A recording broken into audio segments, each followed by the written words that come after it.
Now, UN investigators have released a report on Syria claiming that the conflict has grown increasingly sectarian and more radicalized. Amongst the findings in the report is that both sides are now engaged in committing war crimes. This comes as former UN prosecutor Carla Del Ponte said that the International Criminal Court should launch an investigation into war crimes in the country. Let's now talk to Srija Trifkovic, Foreign Affairs editor at the Chronicle magazine, who is in the Serbian capital, Belgrade. Thank you very much for being with us. Now, UN investigators called on those responsible in murders in Syria to face justice in the International Criminal Court. What's your take on the situation? Is Syria in a place where the ICC needs to get the job done? Well, I would say that the ICC is not the forum for any country to see the justice done, because it's a very peculiar institution. It is outside any constitutional design that delineates how laws are made, adjudicated, enforced, or made accountable. In the ICC, central structures, such checks are either greatly attenuated or entirely absent. And in that sense, the ICC is modeled upon the Hague Tribunal for the former Yugoslavia. The prosecutor is effectively accountable to no one. And again, like at the Yugoslav War Crimes Tribunal, he answers to no superior executive power, elected or unelected.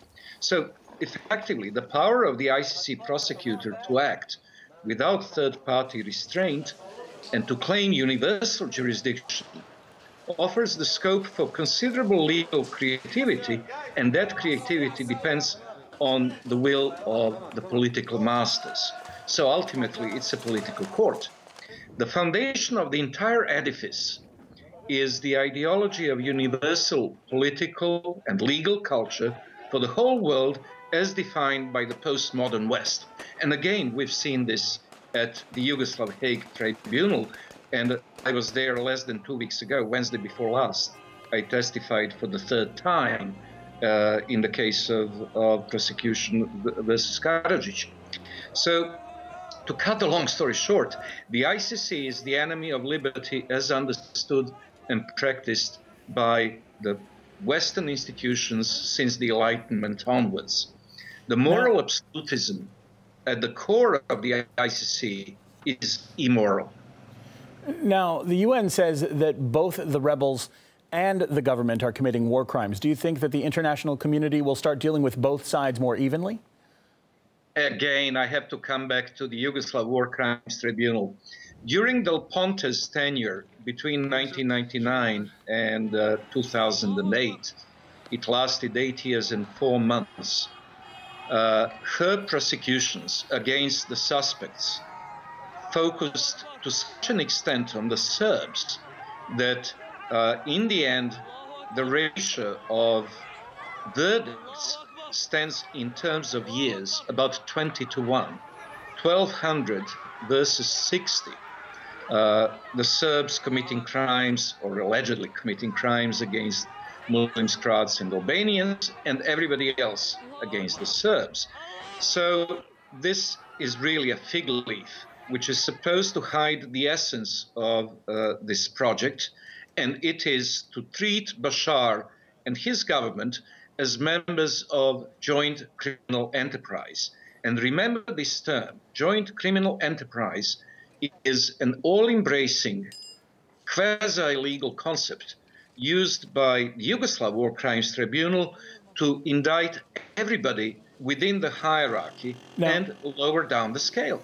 Now, speaking of the fairness of the issue, earlier you talked about how unfair and immoral the whole thing is. Britain actually wants to funnel more arms to the Syrian rebels, but was rebuffed by other EU nations. Why is the UK so keen to help the armed opposition? And is this really fair even to the Assad government? Well, by the same token, we should ask, why was the UK under Blair so keen to join Bill Clinton's war against the Serbs in 1999, or to be the second fiddle to George W. Bush in the war against Iraq, or again on the spurious grounds of weapons of mass destruction in 2003? I think that Britain likes posturing as the kind of voice of the moral majority in the West.